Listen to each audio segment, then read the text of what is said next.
Hello and welcome to another episode of Cards on the Table, the podcast series in association with the Excellence Hub. And I am absolutely delighted and thrilled to be joined today by a very special guest, Richard Gerver. Richard, welcome. Hello, it's brilliant to be here. Thank you for inviting me into your little void.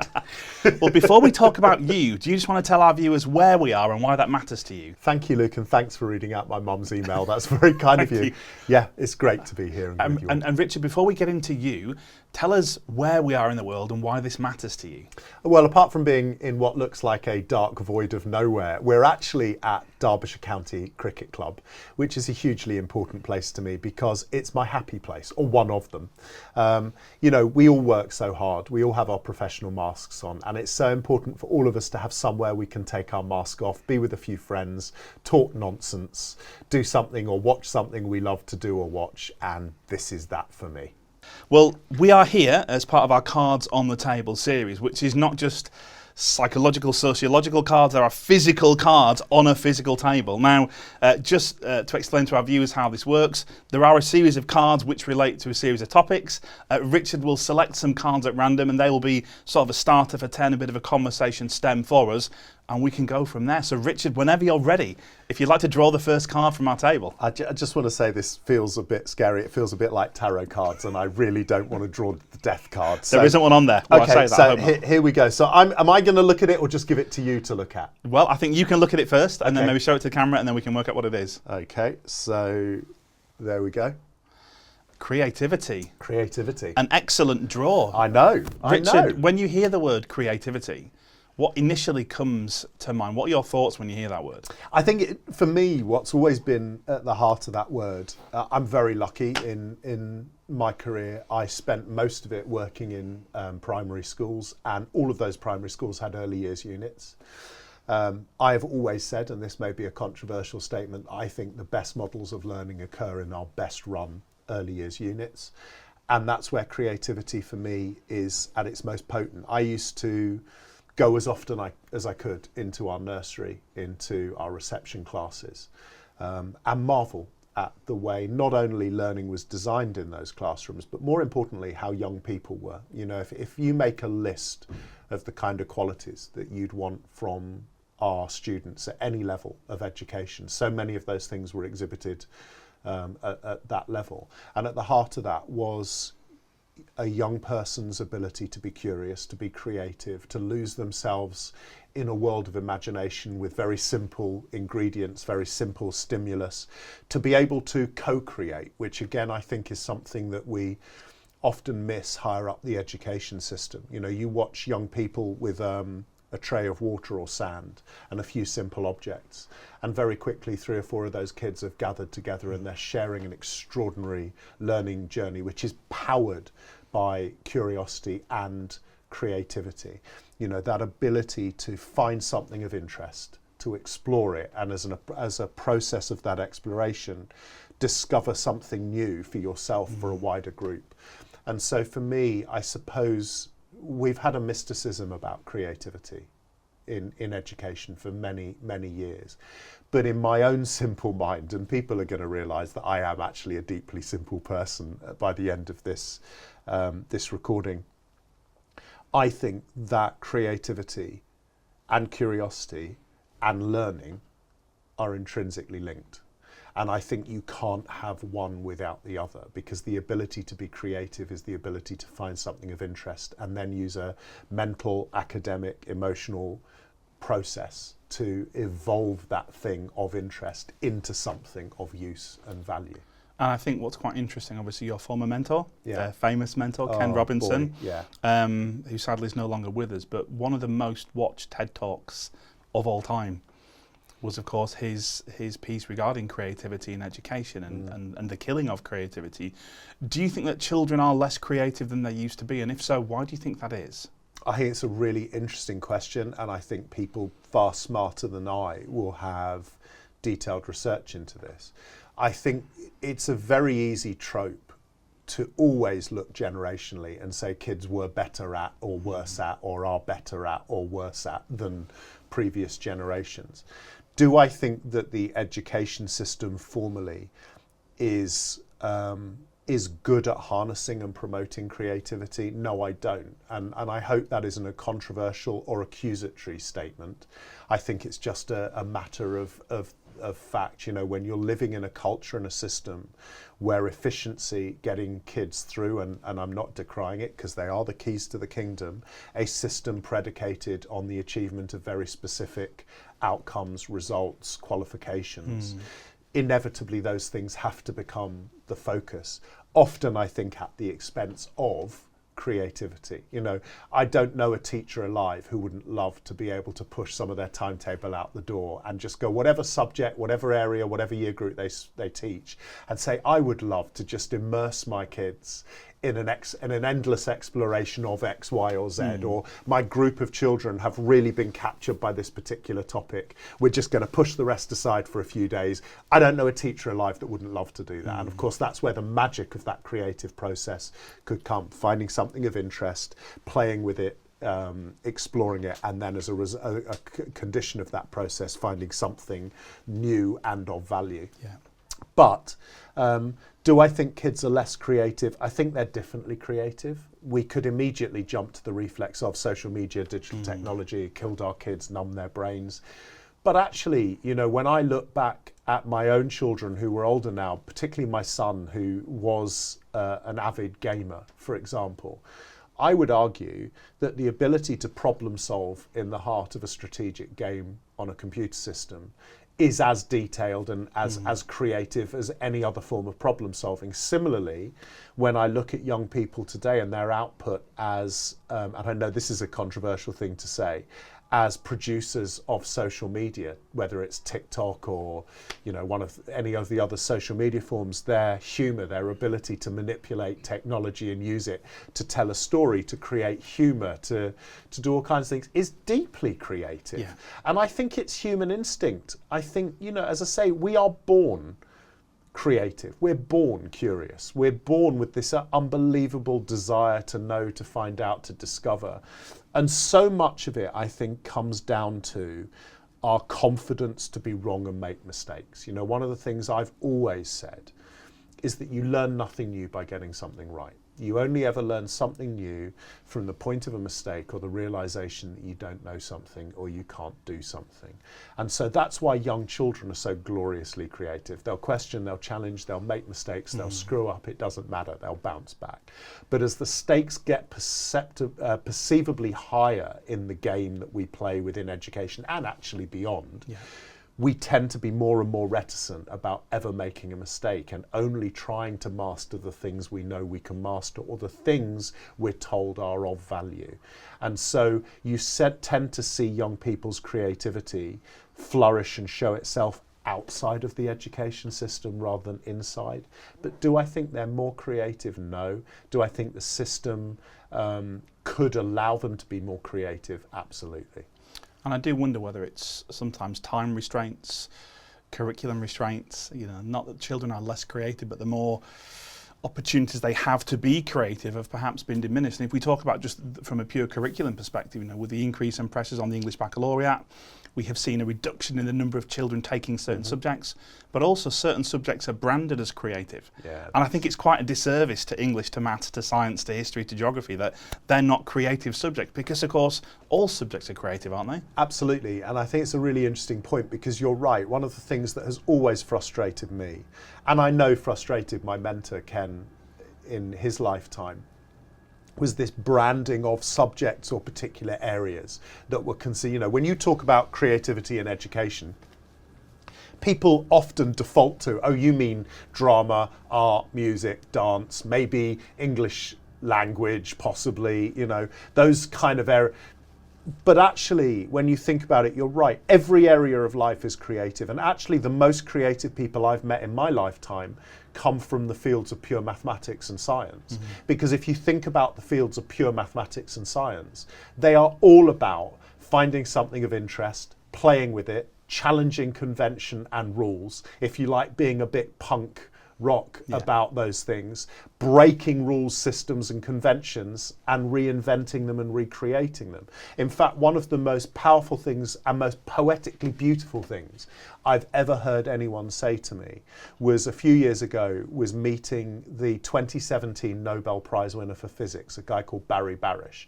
And for the scientists and physicists that are watching this, he got his Nobel Prize for his research into gravitational waves. Now, I say that with conviction, like I know what that is. Coming from an arts background, I haven't got a clue. It sounds like a hair care product, but he's obviously a very clever guy, and the scientists are going, "You heathen, Richard." Of course he got it for right. But I went into a very long conversation with him about how he went about putting together a team of scientists that go on to win a Nobel Prize. And one of the things he said was, one of our caveats, Richard, was I needed people that had the courage to challenge the beauty of the proof. Now, I'll just let that linger for a minute, because if that isn't a statement about creativity and the ability to be creative, I don't know what is. And that didn't come out of the mouth of a graduate of the Royal Academy of Arts. That came out of the mouth of a Nobel Prize winning scientist. And actually, at the essence of all of this, I think that's a great challenge for us as educators, because how do we find time in our high pressured and busy schedule to allow opportunity for our children to develop the courage to challenge the beauty of the proof? How do we make sure that they have the space and time to challenge convention, what we're telling them is right or wrong, or the correct process? And again, ultimately, it comes down to the vital part of what learning is, because unless you're creative, unless you're prepared to challenge the beauty of the proof, it's very difficult to learn something new, because ultimately, in my simple head, you learn nothing new by getting something right. You only ever learn something new from the point of a mistake, the realization you don't know something or you can't do something. And I think that point about developing in children an ability to challenge the beauty of the proof is actually the essence of how we create people capable of being curious, creative, and ultimately lifelong learners. And I guess part of that is creating the culture and having that psychological safety where both children and adults can question the proof in order to develop. If we transition away from children to adults, and we are in a sector now where perhaps there is less creativity or perceived creativity for teachers, lesson planning is often centralised because there's this focus rightly on reducing workload. Do you think teachers and school leaders are becoming less creative? I think the system and the pressure that's on them gives them less license to be creative. And it amazes me how many educators are incredibly creative people in their outlets outside of their job, if they ever have enough energy to do so. So many teachers and educators I meet at any level, teaching assistant, teachers, leaders, they all have creative outlets, whether it's walking, whether it's having a passion for science or pure mathematics, Sudoku, whatever else it might be, right? I meet so many teachers whose outlet is creative. So inherently, I think educators are creative people. Why? Because I think we're complex problem solvers. I don't think there is a greater challenge on earth than taking a human condition, which every young person comes into our school with, and having to find a way to unlock the problem, to find the solution, which is creative by its nature. I think the danger is because of the overprescription, and some of that is for good reason, you're right, workload, whatever else it may be. Sometimes it's political intervention, sometimes it's inherently the pressure on us to deliver very fixed and specific results in very tight time schedules and in resource poor environments.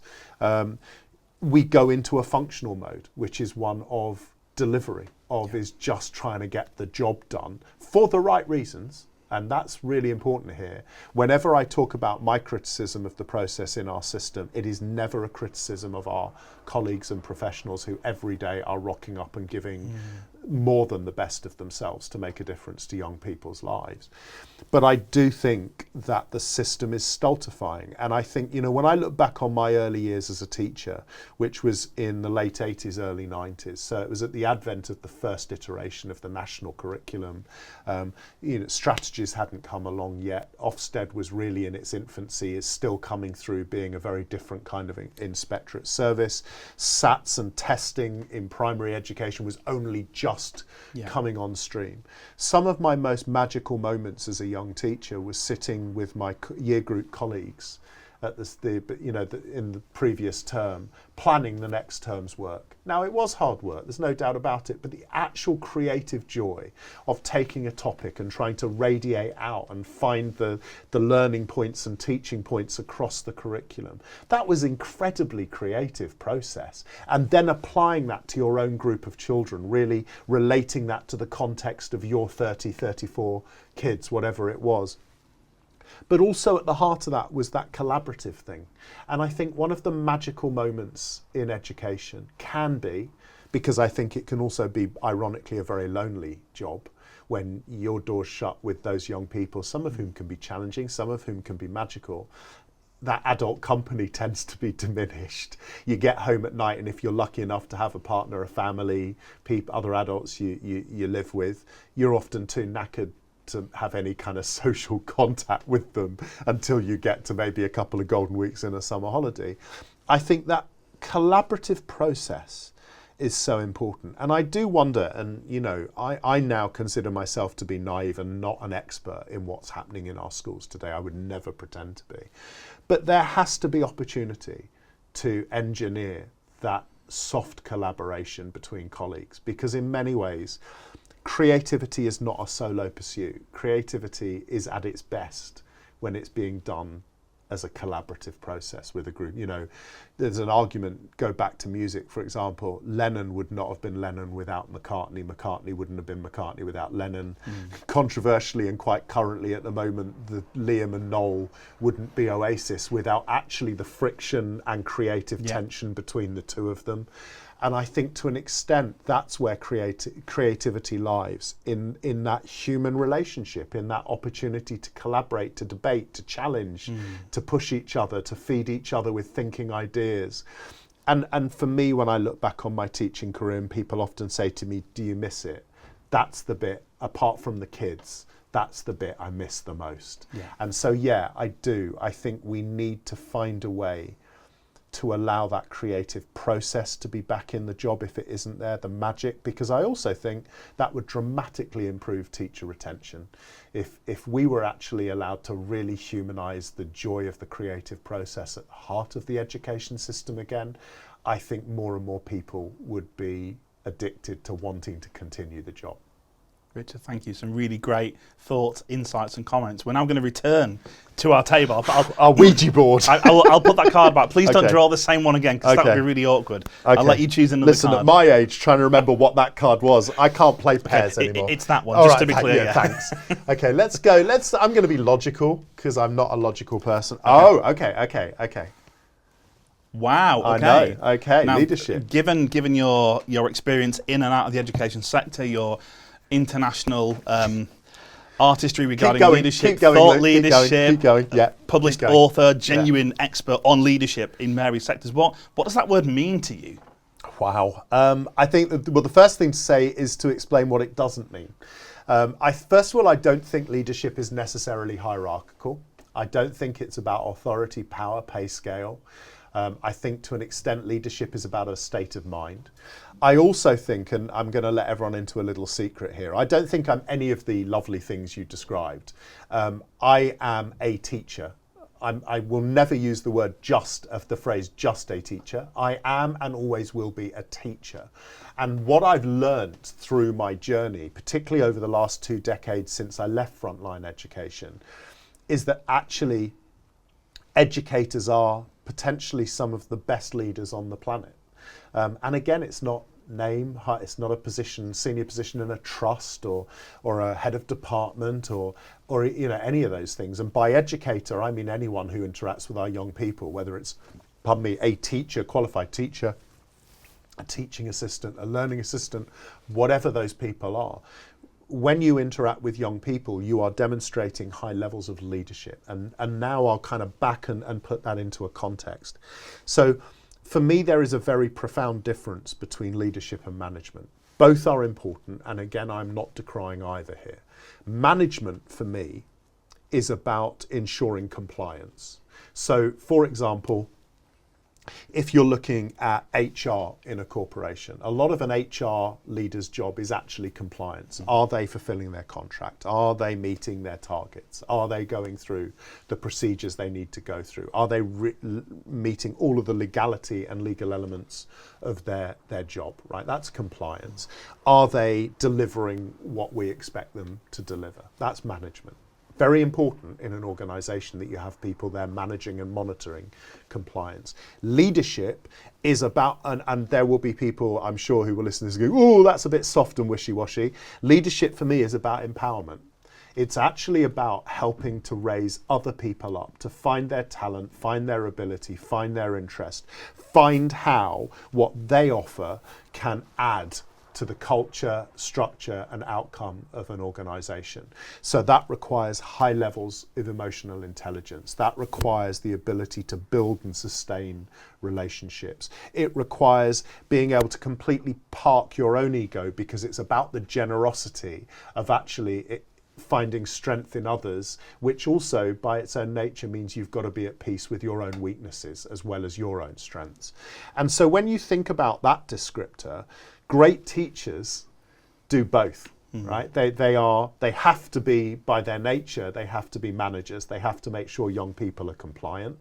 But at the same time, the great teachers, the teachers you and I and the people watching and listening will have walked in on and been blown away by a lesson they saw. Those people were leaders. Yeah. They were empowering. They were doing all of those things that we talk about. They had the self-confidence to sit back in the spotlight, provide the conditions for other people to grow and flourish and to watch them fly.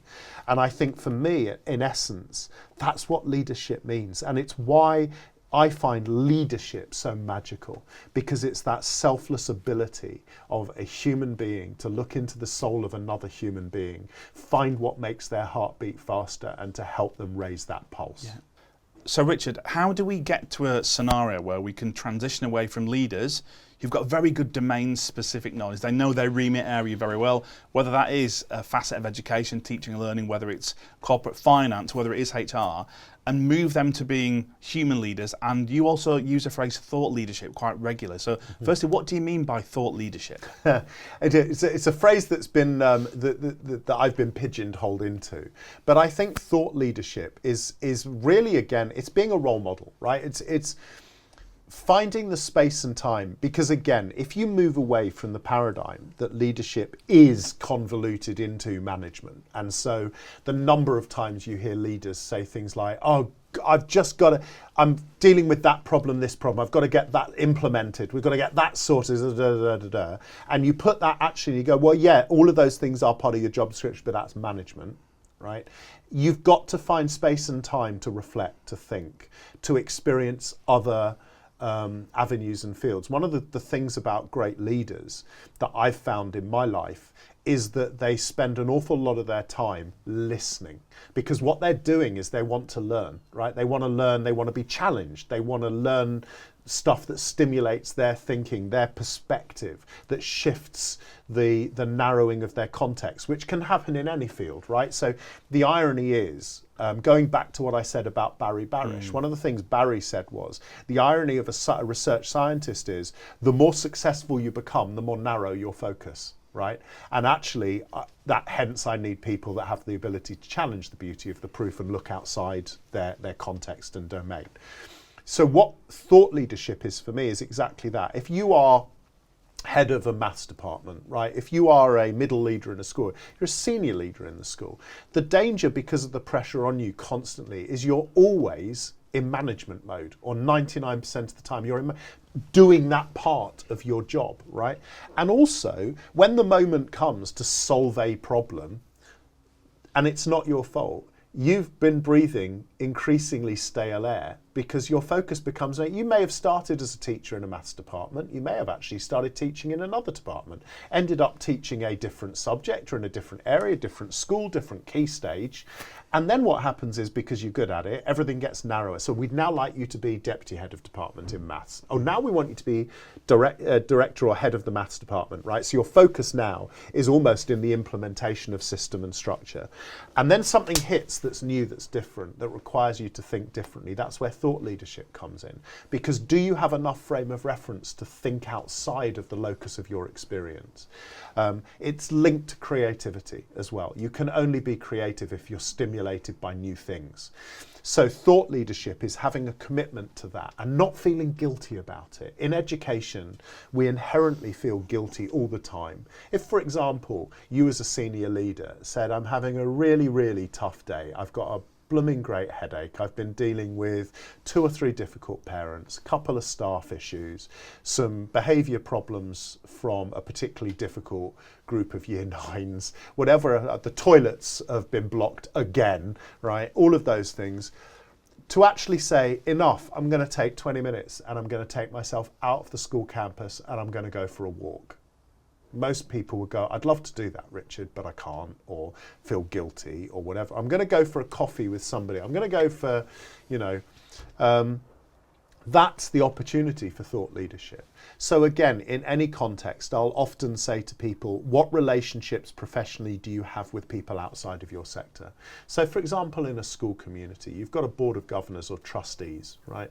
They all come from very different backgrounds. How often, for example, as a senior leader, but how easy would it be to say, can I come to your workplace? So that person might work in a different setting entirely. Can I just come and take an hour out of my week and come and spend an hour? What I want to do, just show me around, no agenda, just show me around your setup, your office, how it works, your factory, wherever it is you work. And then I just want a cup of coffee and chat to you about it. That's thought leadership. It's not mystical, it's not special. It isn't something some people have the power to do that others don't. It's not a superpower. But that to me is thought leadership. And that then leads me into this idea of how do you take a head of maths out to give them leadership time? And again, the misnomer is believing that time has to be 100% directed. Oh, you've got to go on a leadership course, or you've got to go and watch somebody else be a leader in another department. That isn't what it means at all. It means go out and give yourself time to have a fresh perspective, to do something different. In its simplest terms, one of the things I used to do, and again, forgive me if this is no longer even possible, when I was a head, I used to say to the teachers, and of course, as people know, in the primary phase, a teacher tends to teach everything or pretty much everything. So I used to say to my teachers, right, once a year, the year 6 teachers have got to teach in every other year group in the school, and vice, it's reciprocal. So reception teacher has to teach year 1, year 2, year 3, year 4, year 5. Just one lesson a year.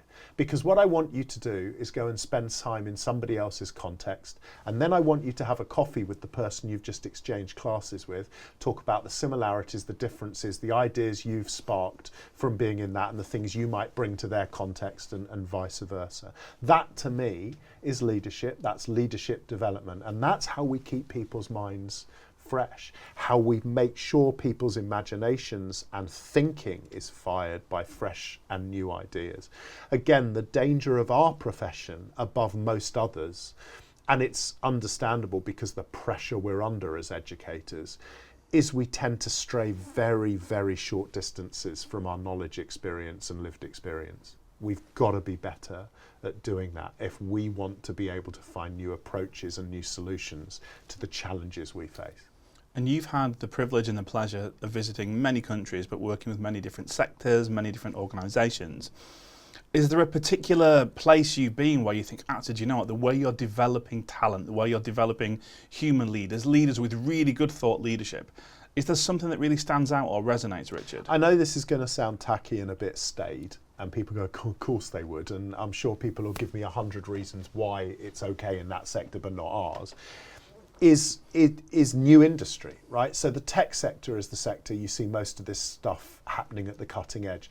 And by the way, it's a very obvious reason why. It's not just because this is technology and it's tech bro-y and it's all that stuff, but these are sectors that have only grown up in the last 20, 30, 40 years, right? We're not dealing with generations of this is the way we do it. This is the approach. Traditional industry, the traditional business sectors have been dealing with the way they've worked for 150, 200 years.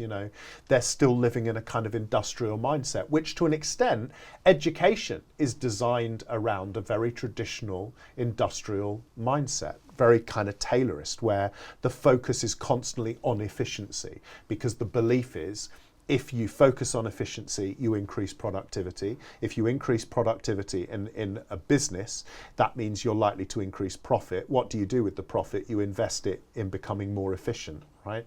So it's the perfect model of industrial thinking. When you're thinking about new ways of doing things, the tech sector came pretty much out of nowhere 40 or 50 years ago, an entirely new sector with a whole new type of person setting up those business, working in those sectors and industries. And of course, that's increasingly grown because of the level of innovation in tech and the tech sector. So what you see is a different type of culture within a business. And what you see in those businesses is, first of all, they very rarely these days do they recruit people to a company based on their CV and job description. It's attitudinal. So for example, Google do it. It's called the Google methodology, the Google way, right? So they will recruit people if they have vacancies, not necessarily because they have a qualification in being a programmer or in being an accountant or whatever else it might be. They'll put them through psychometrics and go, yeah, you're a Google person. And when we employ you, what we're going to do is find out the things that you're really good at, the things that make your heart beat faster, and then we'll find the right position for you in the organization. So initially, from day one, they're agile, right?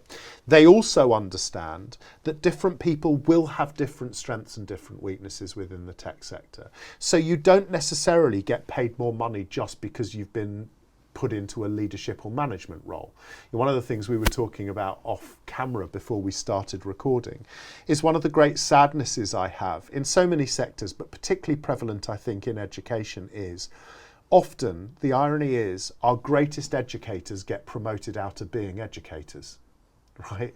They go into management positions, they go into leadership positions, they spend less time with the people they really, really knew how to thrive with, and those were our students and our kids.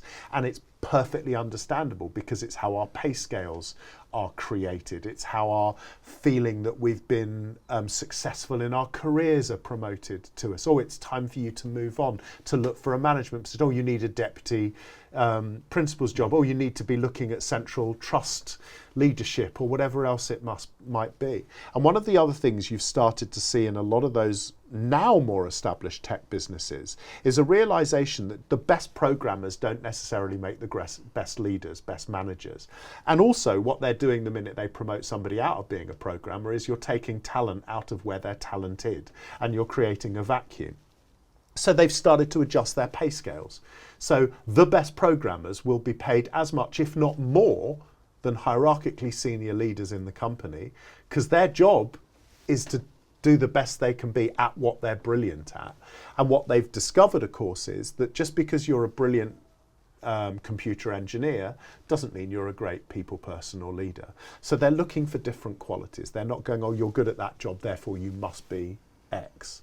You know, I remember when I went to school as a child, the kids that were often given jobs as prefects were kids who were the ones going through potentially going to the top universities, or who were the best sports people at the school.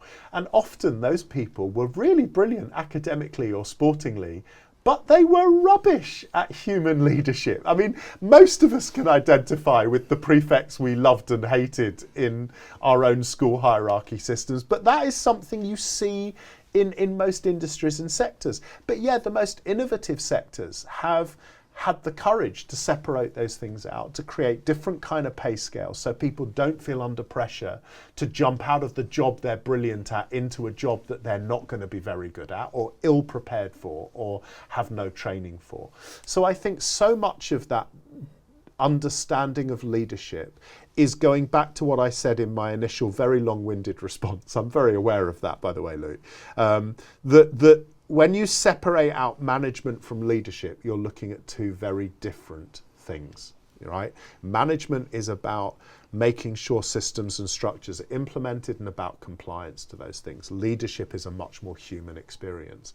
And if we can start to pair those things out, we can start to understand where people's strengths and weaknesses lie in any of our organizations. And yeah, the kind of new industry sectors have done that because they haven't had to get rid of something before recreating. They've created from scratch. I think that's really interesting. So many things can be learned. So I have one more question, but also just to say before that I will not mention the fact that I was a senior prefect. Do you know what? I'm not going to say anything, Luke, but I suspected as much. Yeah, and let's move on. Let's move on from that. Yeah, me as a 17-year-old in Halifax was an interesting vibe. Anyway, I guess my final question is, what lessons can the education sector learn? And if we reflect on tech, reflect on Google, you know, we're in a scenario now where there is a shortage, you know, of people wanting to work in education. That's not a problem Google would face. They've probably got 100 applications for each vacancy, and vacancies that don't even exist. So pragmatically, in the school sector now, and it's an interesting point where the best teachers don't make the best leaders, what are some of the solutions that you might be thinking of? I think it's really interesting because, again, one of the things that attract people to places like Google, and yeah, you know, they've got unbelievable campus. The learning environments are amazing. That's an important point. The campuses are incredibly well designed, unbelievably well resourced, because they've got the kind of money that educators could only ever dream of in their wildest dreams. Yeah. But those people are empowered because they operate under what I call, so there are two models, going back to the thing about industrial efficiency versus what you see in those businesses. I put it under two categories. Most traditional organizations operate under what I call an assumption of incompetence. In other words, people have to be managed to do their jobs properly. Right? It's a trust deficit as much as anything else. But the assumption is a person is recruited, they come into a job, but we have to manage them to do their job properly. Now, when you think about policy in the public sector and acutely within our context within education, most policymakers assume that needs to be the culture in education, because their assumption is teachers are unionised, they're this, they're that, they're polarised, a lot of them just working to get their better pensions than mine, their school holidays, whatever else it is. And we have to manage them. So we put in place hyper evaluations like the Ofsted process or anything, but they have to prove themselves to be okay at their job. The way we manage teachers in terms of their professional development, their targets, it's hyper built around the lack of trust. That if we took our foot off their heads, they will drop back in their performance, which I think is intrinsically untrue. Yes, there are people in every profession, including education, who are a bit like that. The vast majority of educators I've ever met come into the profession because they passionately want to make a difference to young people's lives. Some may be better at it than others, but I've yet to meet a teacher that wakes up in the morning and thinks, I can't wait to screw up a child's life today, right? I can't wait to be average. Most people, particularly at the start of their career, come in with an enthusiasm and an ideological belief that I want to make a difference. You know, when people come to the other end of their career, and my wife is about to retire after 35 years of being a teacher and head teacher, and inevitably our conversations since she made that decision have been about, I remember such and such a child, I wonder what's happened to them. God, I remember working with that person and dealing with that issue and resolving that and seeing that child's eyes light up, which is how most teachers want to feel.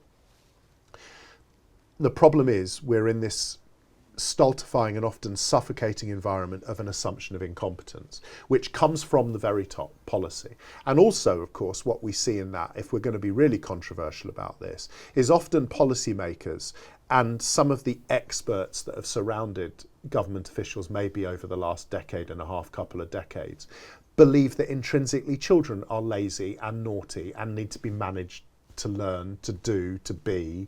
And so the deficit is there too, because we assume children are incompetent. Now, they might lack knowledge and experience and skills. They're not incompetent. They're better learners than we are, for all the reasons we talked about when we were talking about creativity.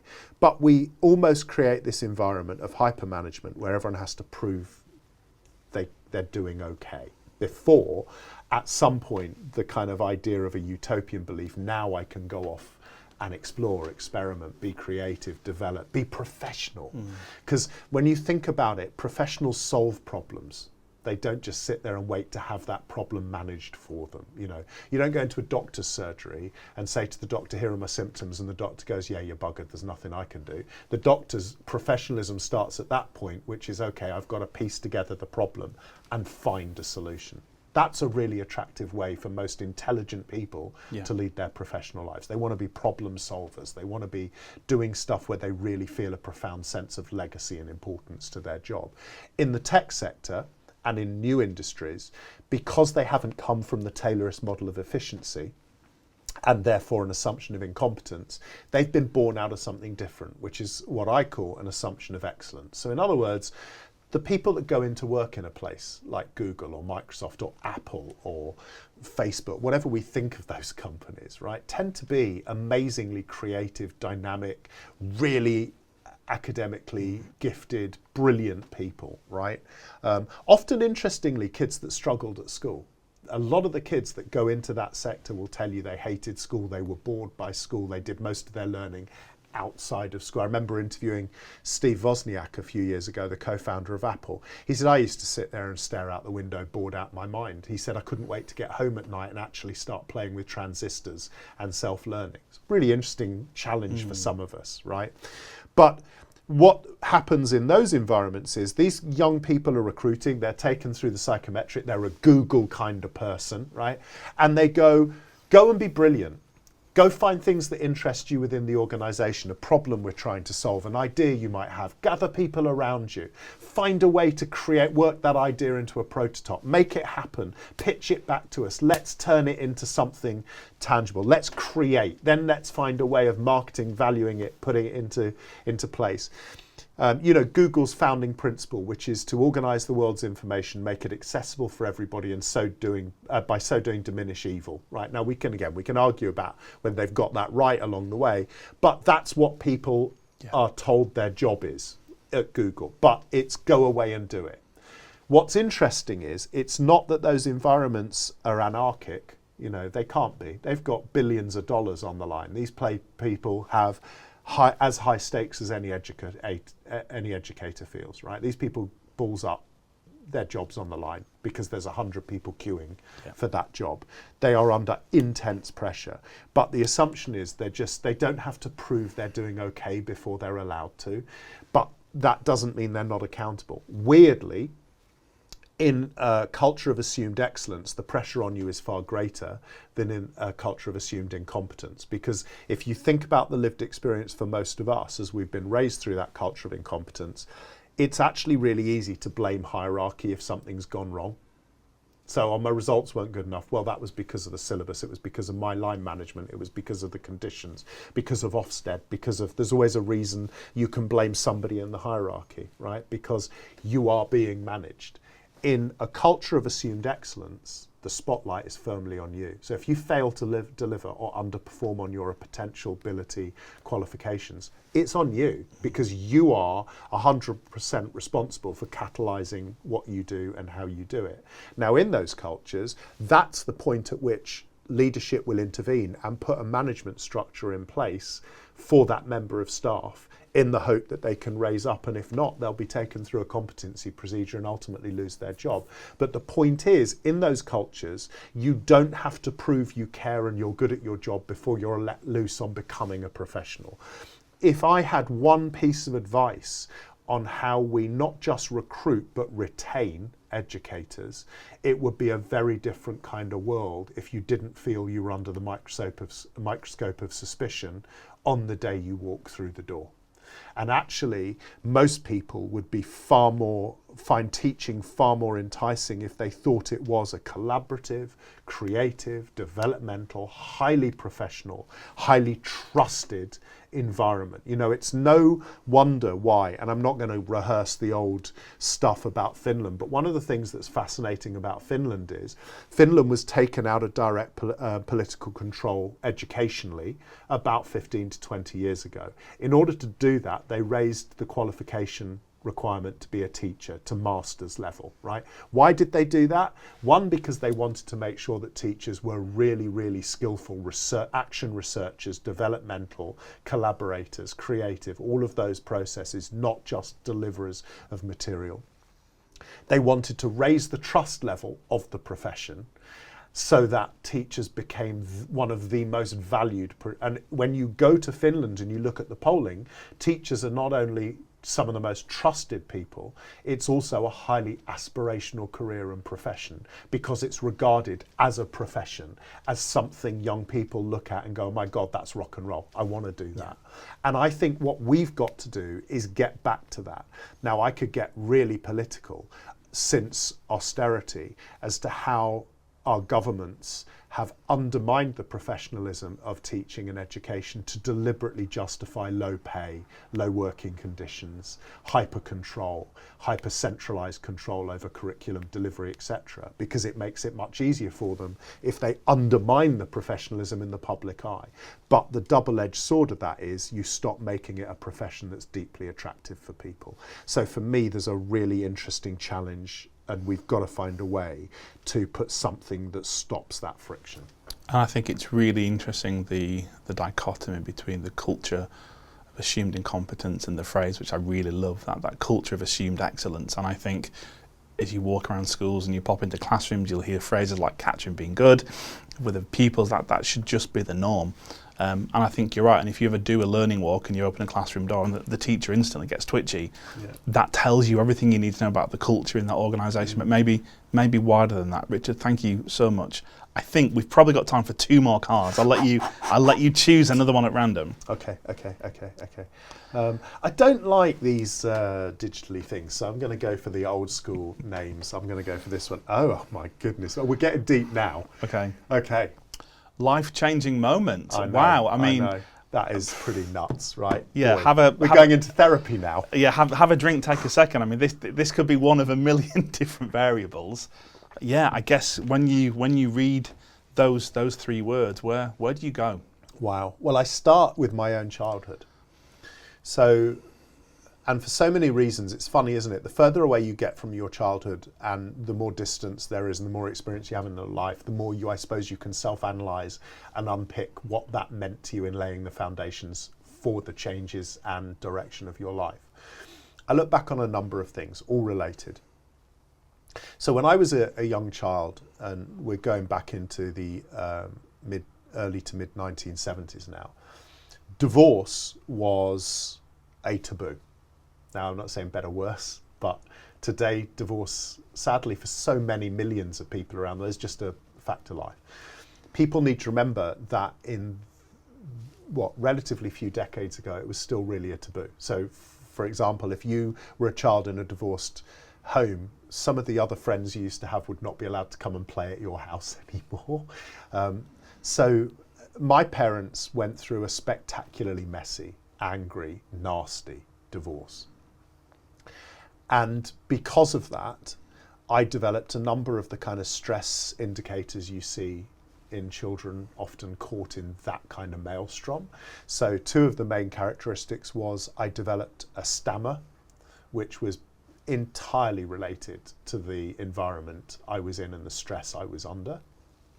And similarly, another emotion and symptom was I started as a 7, 8, 9-year-old boy to wet my bed on a regular basis, which again was devastating for any child or anyone. But at that age, as a young boy, that was, So I was a bit of a mess. I was lucky on one hand because my grandparents had sacrificed everything to send me to a private school. And when I mean everything, they even sold their flat in the end to pay for my school fees. Partly because as third generation immigrants, they had desperately wanted to integrate into British society. And at that time, culturally, their belief was, you've made it if your children go to a private school. That's like, a pinnacle thing of being integrated into English society. So they sent me to this private school, which was, good and bad. I had experiences most kids could only dream of, but at the same time, it was quite brutal. So I was in this environment, and most of my teachers just it's Richard being naughty, being difficult, attention seeking, all those things that sometimes, if we misconstrue individual behaviours, can be an issue. Most great teachers, of course, immediately understand the humanity behind it. One of the great dangers of a too prescriptive model of behaviour management is you just don't care what the background is. All kids have to conform. So I was kind of in that environment, except for I had one teacher called David Drew Smythe, who was my form teacher, but also because it was a private school, we tended to have more subject specialists. So he taught English and drama. And I will never forget, he really took an interest in me. And I think maybe because he'd come from a similar background, weirdly enough, I never delved into that. He had an empathy immediately for what I was going through, and actually was very supportive of both me and my mum and my brother. And with the stammer, I remember he used to do the production of the school plays and stuff. And he said to me one day, he said, I want you to do the school play. I've got a part for you in the school play. And I was looking at him like, are you mad? I can't string sentences together without going completely red, blushing and stuttering and stammering over my words. And he said to me, Richard, listen, I need you to look at me. He said, I think your anxiety comes from being so, like, proving you're okay. He said, if I give you somebody else's words to speak and you're in somebody else's, you're playing being somebody else, I just think that might help. And he was 100% right. It changed my life, to the point where even now, I look at my life now and I spend most of my life on a stage talking to hundreds and thousands of people, which is, if you'd told me that as a boy going through that trauma, it would have been, are you completely insane? That was a very defining moment for me. And so somewhere inside, the power of a great teacher was clearly lodged, right? And then I kind of wanted, weirdly enough, as I grew up, I wanted to be an actor. Partly, I think, emotionally, because that moment was such a profound moment in my life. That didn't happen because essentially I was rubbish at being an actor. And for all kinds of reasons, which we haven't got time to go into now, found myself at university doing a modular combined studies degree, which I'm not sure are even available anymore. Part of which was performance, part of it was visual communication and writing for publication. It was like a box of chocolates and you pulled out all the bits you loved. It was a great way of doing a degree for somebody that didn't have a specialist route in mind. And I met my wife at college. She hadn't mucked about trying to be an actor, so had gone straight from school to university, was training to be a teacher. And I started to go into her class when she qualified before me. So she was working, luckily for me, in the same city here in Derby. And she said, come and do some drama with my kids. I think you'll love it. And I did. And so when I finished my degree, I went on and did a postgrad. And so that was a big life change. Those were big life-changing moments. But going back to David, I think the minute I walked into a classroom in an area of real social deprivation in Derby, first of all, I saw a lot of kids who were damaged, who had trauma of one sort or another, who had very complex backgrounds and life stories that instantly resonated with me on a human level.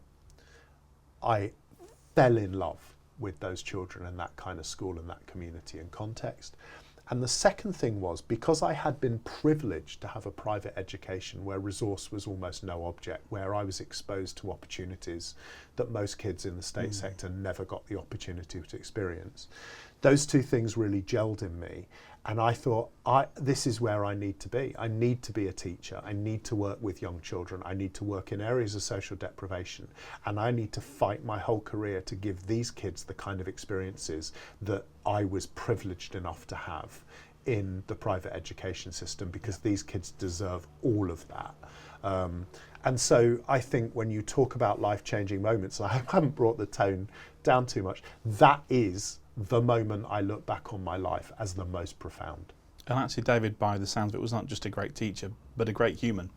He was incredible. And, I do tell this story in my TED speech because the tragedy was, so obviously I left David, it was a private primary school, so a prep school. So I was 13 when I moved up to secondary school.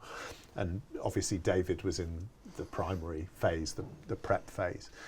And we stayed kind of loosely connected, but there was no social media, there was nothing like that. And then a few years later, he went off, and interestingly, I found out at that point his own marriage had collapsed, and he'd gone to live in Australia, fell in love with an Australian woman, set up new life, teaching and working in education, but on the other side of the world, which again, people forget, don't they, that it's only in the last couple of decades the world's narrowed. And even though it takes for days to get to Australia, the whole world now, more people go to Australia. Yeah. Those days it could have been another universe, right? It's a 6-month boat trip. Yeah. And there was no way of, anyway, I always thought to myself when I became a young teacher, because he was always in my head, and it was always this, God, I wish David could see me now. I wish David realised that because of him, I'm now doing this job. I'd love to.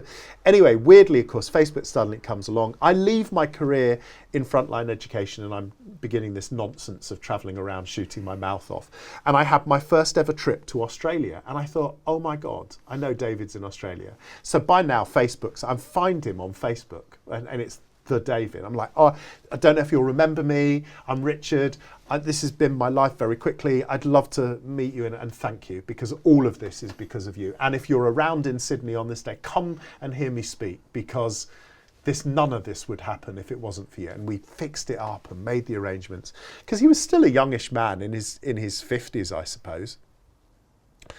And so we loosely arranged it and then sort of left it there. And he said, oh, when you get to Australia, give me a buzz, we'll make sure everything, we'll sort it out. Let me know where you're staying, etc., etc. I didn't hear anything. And I was at the airport in London. I thought, I'm just going to check in, make sure David's still up for this, because I'm really excited. Didn't get a reply. And just before I boarded the plane, through his Facebook Messenger, I got a message, and it was from his daughter. And his daughter said to me, Richard, I don't know how to tell you this, but Dad died suddenly after having a massive stroke last week. I'm really, really sorry.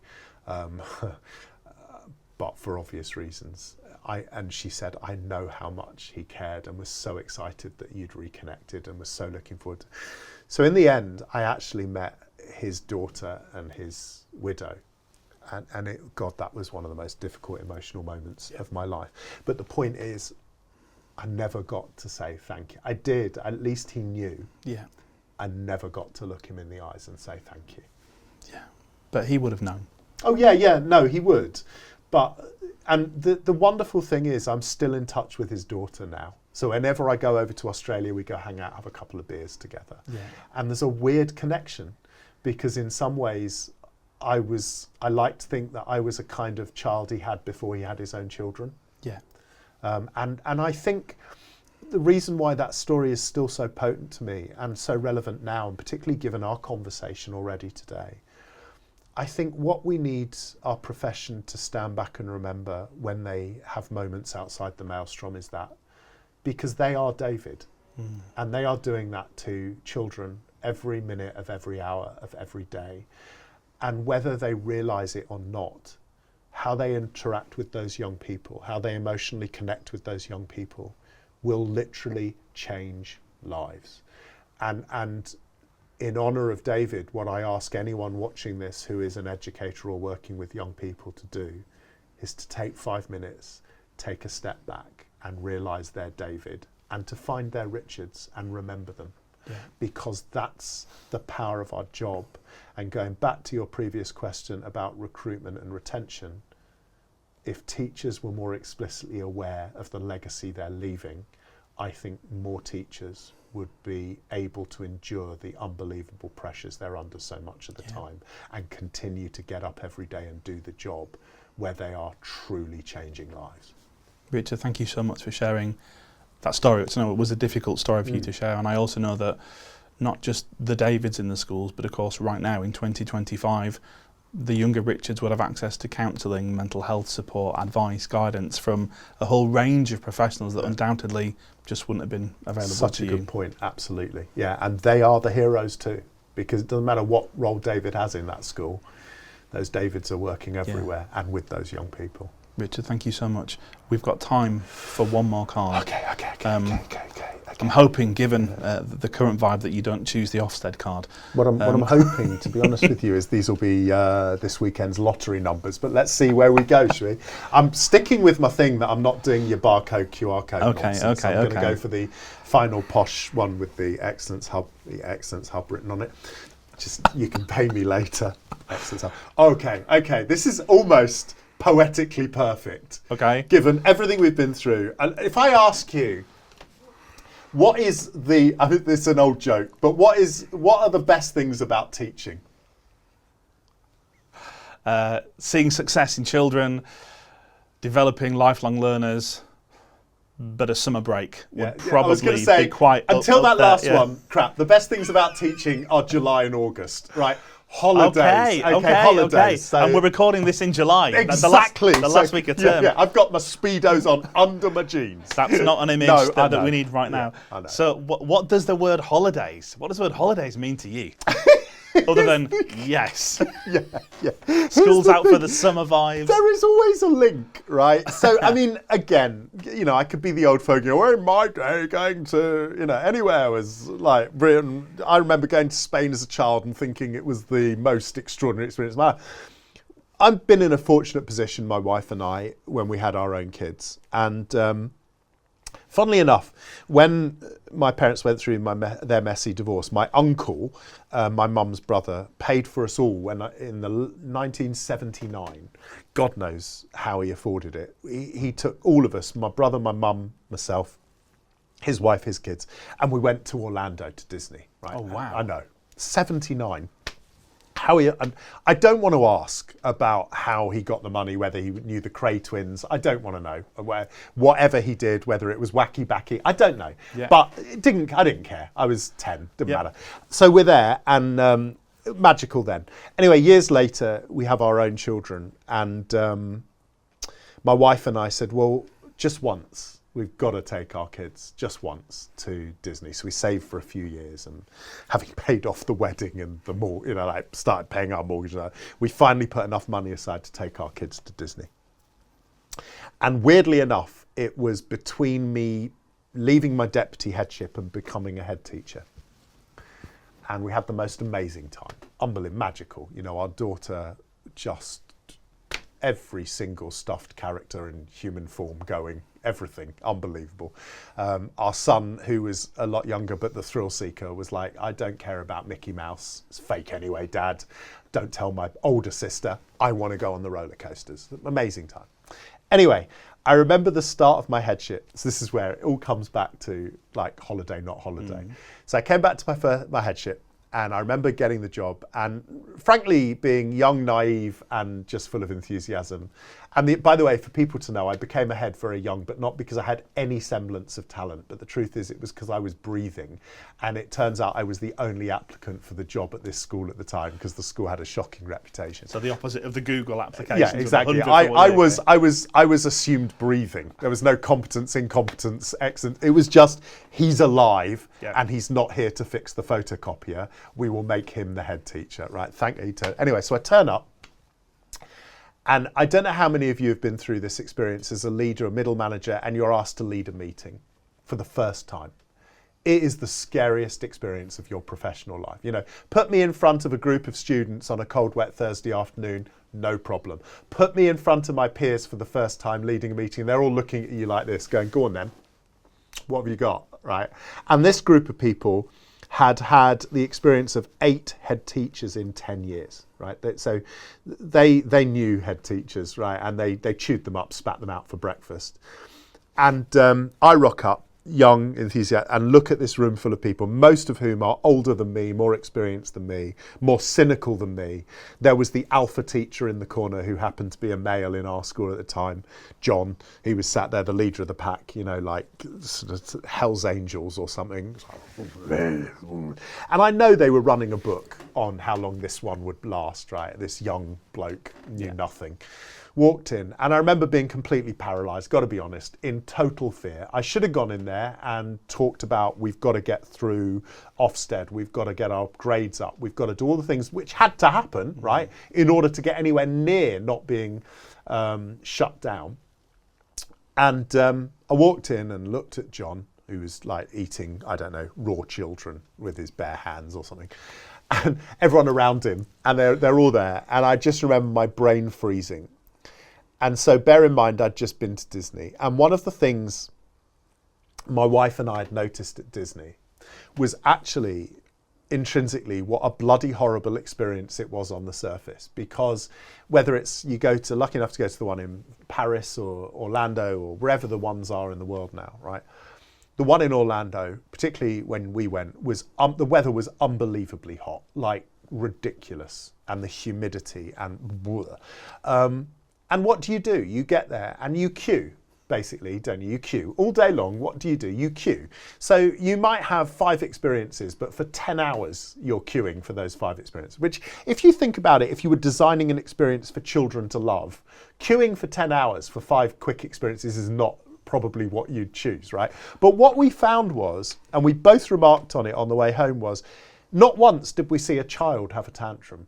The people who were tantruming were the parents and adults going, please, I will buy you whatever numbers you want to not make me queue to meet that fake Nordic princess again, right? Whatever I have to buy you, a plush, sweets, I'll buy you a beer if you want one, to their 6-year-old child. Just please don't make me queue again. And so I'm there in this staff meeting, and out of nowhere came into my head, and the question I asked, which became immortalised, because for years when we were doing our stuff at the top of our game, I was often introduced to people as the Walt Disney of the classroom. Because the question I asked them, my colleagues, was, how do we turn our school into somewhere as exciting as Disneyland? And John coughed and spluttered and just ate another child's leg. But actually my whole point was, Disney have got it made, because intrinsically school and learning is tough. It has to be, right? It's by its nature, learning is a really tough thing, and you often have to spend your time doing stuff there's a million other things as a kid you'd rather be doing, right? But how do you create an environment where kids are prepared to go through the tough stuff because there's something magical at the end of the journey? How do you create that environment, right? Now, all of a sudden, what started off as a daft question, you can imagine became a really deep philosophical question. And so that is holidays, and that's what holidays have meant to me, and how it impacted dramatically on the school I was privileged enough to lead. That's an incredible question, and I just want to clarify for any Johns watching that no children were harmed in the making of that question. Although later on plenty of Johns were. I went to Disney World, Florida, Orlando, when I think I was 10 or 11. I've never liked queuing though, as a man from England. Yeah. We are very good at it. It's one of our superpowers. Oh, we are. Is queuing. And it's the sort of the deception when you get to the door, you're like, yes, I'm here. And that's just the start of the indoor queues. Yeah. And so I did think you were going to segue that into the importance of lineups outside school in the morning. Yeah. But either way, it worked. I mean, Richard, we have covered a smorgasbord, which, by the way, is one of my favourite words I ever get to use. But we've covered a smorgasbord of topics, from leadership, creativity, life-changing moments, holidays, all wrapped around thought leadership, authenticity, transparency, and humility. Thank you so much for joining us and being our guest today. It's been an absolute pleasure spending this time with you. Honestly, it's been a joy. Thank you for putting up with me, Luke. Richard, thank you so much for your time. Brilliant. Appreciate Cheers. it. Thank you.